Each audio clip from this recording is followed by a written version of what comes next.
के 10 रुपया रेट बा। जाए के गाड़ी से बस तनका लेट बा। सुल्तानगंज से देवघर के 10 रुपया रेट बा। जाए के गाड़ी से बस तनका लेट बा। अरे आवो कंवरिया ना देरी लगावो।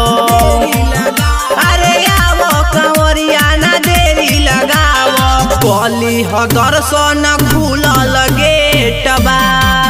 सुल्तानगंज से देवघर के 10 रुपया रेट बा। जाए के गाड़ी से बस तनका लेट बा।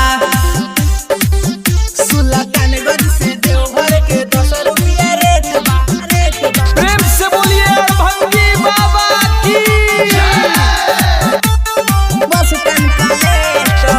चल घुमा देब दर्शन करा देम। पिए के कहब तो चिलम मंगा देम। चल घुमा देब दर्शन करा देम। पिए के कहब तो चिलम मंगा देम। रुक नाही थकब पाला में सब सेट बा। लहई खाल बाबा के टबलेट बा।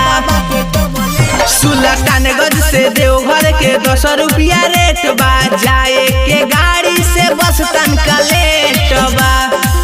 सुल्तानगंज से देवघर के 10 रुपया रेट बा। बोलो बोलो रामेश्वर नाथ की। बस तनका लेट बा। हवे सोमारी भीड़ होई भारी। सबका से पहिले तू जलली हढारी। हवे सोमारी भीड़ होई भारी। सबका से पहिले तू जलली हढारी। सूरज यादव राजेंद्र राजा अनुज जाए के करता बेटबा।